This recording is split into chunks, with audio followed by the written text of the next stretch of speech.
Caligula, the famous Roman emperor who ruled from 37 to 41 CE, is known for his controversial and notorious reign. When Caligula wasn't draining the Roman treasury or claiming to be a god and demanding worship, his time was taken up by incestual relationships with his sisters and having conversations with the moon. Far from the greatest leader ancient Rome had ever seen, it's no secret that Caligula made some brash decisions, such as feeding prisoners to wild beasts, and even going as far to appoint his horse, Incitatus, as a priest, and even planned to make him a consul. However, Caligula's plans to give his horse one of the most powerful positions in ancient Rome was stopped in its tracks when Caligula was assassinated in 41 CE. The once ruler of Rome was also known for his sadistic tendencies.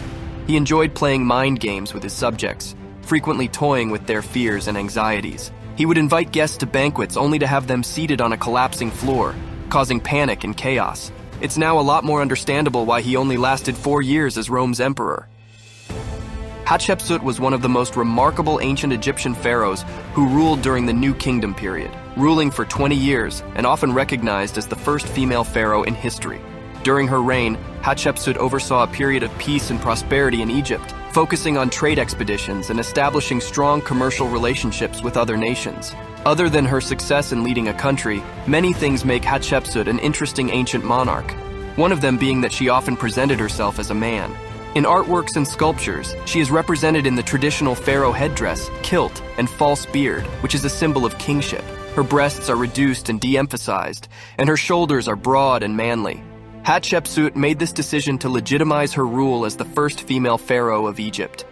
The Oracle of Delphi, also known as the Pythia, was a priestess in ancient Greece who served as a medium through which the god Apollo was believed to communicate with mortals. The Oracle of Delphi had a massive influence in the ancient Greek world, especially in politics and positions of power. However, the oracle becomes a lot more questionable due to the fact that she often inhaled vapors rising from a chasm in the earth, which gave her the famous prophetic powers. The people of ancient Greece saw the oracle as a central role in the religious and cultural fabric of the time. However, her prophecies and guidance could have just been a result of an altered state of consciousness, just like psychedelics, due to the vapors she was known to inhale, rather than knowledge passed to her through the god Apollo.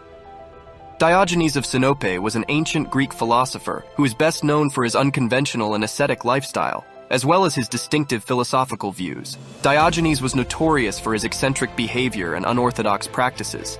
He was often seen walking barefoot, carrying a lantern during the day to search for an honest man, demonstrating his skepticism towards conventional morality. Diogenes lived in extreme poverty, making his home in a large ceramic jar or barrel, which became a symbol of his rejection of material possessions. The philosopher is remembered for his simplistic way of living, which he believed led to a more fulfilling life, opposed to a lavish life spent chasing possessions and materialism. Just like the Oracle of Delphi, there have been many times throughout history where a person or group of people believed they had prophetic powers or could see into the future. The Etruscans, an ancient civilization in Italy, were known for their skilled craftsmen and produced intricate bronze sculptures, vibrant painted pottery, and elaborate tomb paintings.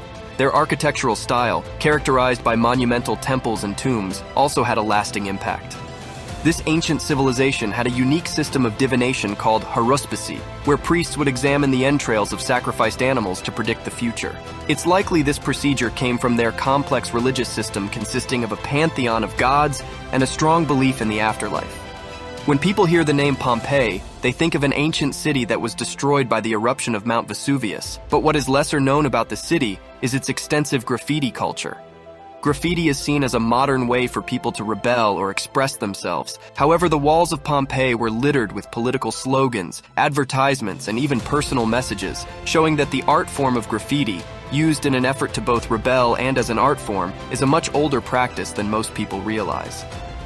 In the early 1800s, a British chemist called John Dalton gave a convincing theory on atoms which gave a lot of momentum to the modern atomic hypothesis. Later in 1905, Einstein actually proved the existence of atoms. However, an ancient Greek philosopher called Democritus actually proposed the idea of atoms as indivisible particles that make up all matter in roughly 400 BC, showing the advanced mathematical and scientific knowledge of the ancient Greek world. The Han Dynasty was a powerful and influential period in Chinese history that lasted for over 4 centuries and is considered to be one of the golden ages of ancient China. From the years of 206 BCE to 220 CE, China flourished and saw a rate of progress and advancement that is still seen as impressive today. The Han Dynasty is known for its military prowess and expansion, with many successful military campaigns, incorporating regions such as Vietnam, Korea, and parts of Central Asia into the empire. During this time, a court official named Kai Lun invented paper, which changed the way information was recorded and transmitted forever. When we think of the origins of mathematics, we think about the ancient Greeks or even the Romans, as these civilizations were making the most advancements with architecture, astrology, and many other fields that require an advanced understanding of mathematics. However, it was the ancient Indians, more specifically mathematicians from the Gupta Empire, that developed the concept of zero as a numerical placeholder, laying the foundation for modern numerical systems. To the ancient Greeks, democracy was one of the most important parts of their culture. It was important to them that the people had just as much power as the politicians and people in charge of the country. They believed so heavily in democracy that they came up with ostracism, a voting system used to banish unpopular or powerful individuals from the city-state for 10 years as a means of safeguarding democracy. It wasn't until 322 BC that democracy was suppressed by the Macedonians. Spartans, Vikings, samurais, medieval knights, the list of incredible warriors throughout time goes on. However, some ancient armies used a much different range of troop types that gave advantages over their enemies. The troops depended on the battlefield they were fighting on, the resources they had, or even the enemy they were fighting. The Parthian Empire, located in present-day Iran and Iraq, was known for its skilled cavalry archers who could shoot arrows while riding backward on horseback. This gave a huge advantage to the Parthians, as their archers weren't limited to one position, like Anglo-Saxon archers, for example, and they weren't limited by their range like other mounted cavalry troops that were used a lot in medieval times, usually using close combat weapons such as swords and spears. Their ability to ride backwards on horseback gives them a level of agility and adaptability that other troops lacked. It's common for modern-day hunters to take trophies of their kills, whether it's ivory from a rhino or an antler from a deer. This practice has been seen throughout history for centuries. Mounting the heads of animals is also popular amongst hunters, especially when hunting larger or rare animals that are worth immortalizing in a trophy. A little further back in time, in the days of the ancient Celts, this practice was being put into place. However, rather than mounting animals on their walls, it was more common for these ancient warriors to mount the heads of their victims in their home. They called this ancient practice headhunting.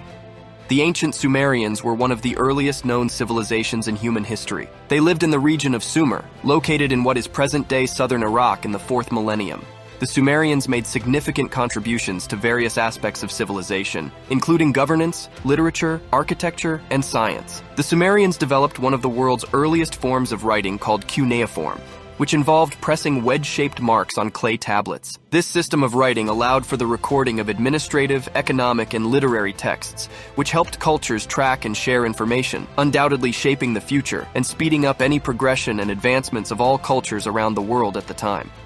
It's common knowledge that the Mayans had an advanced understanding when it came to astrology and mathematics, so much so that they developed a sophisticated calendar system. This system did a lot more than just keep track of what time of the year it was. It included multiple interlocking calendars, including the long count calendar that measured time in cycles of thousands of years. Each cycle of the long count calendar lasts 2,880,000 days and is believed to mark the date of the creation of human beings.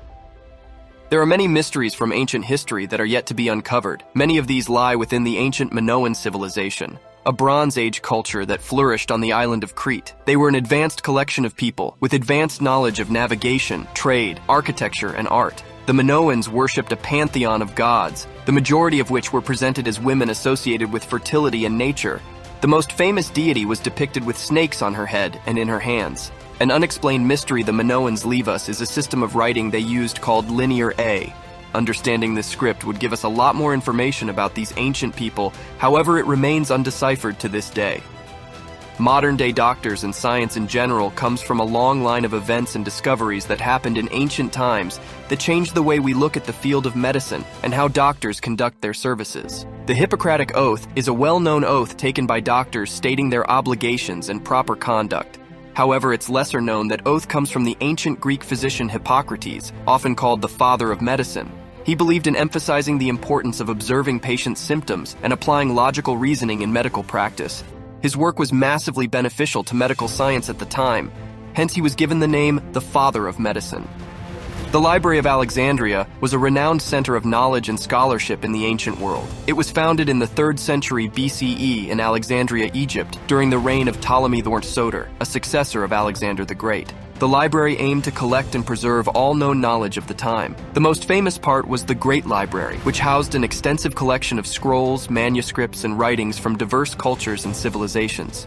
Tragically, the Library of Alexandria's exact fate remains unclear. It is commonly believed that the library suffered multiple incidents of destruction over time, including fires, conflicts, and acts of vandalism. These events gradually led to the dispersal and eventual loss of the collection, marking the end of one of the ancient world's greatest centers of knowledge.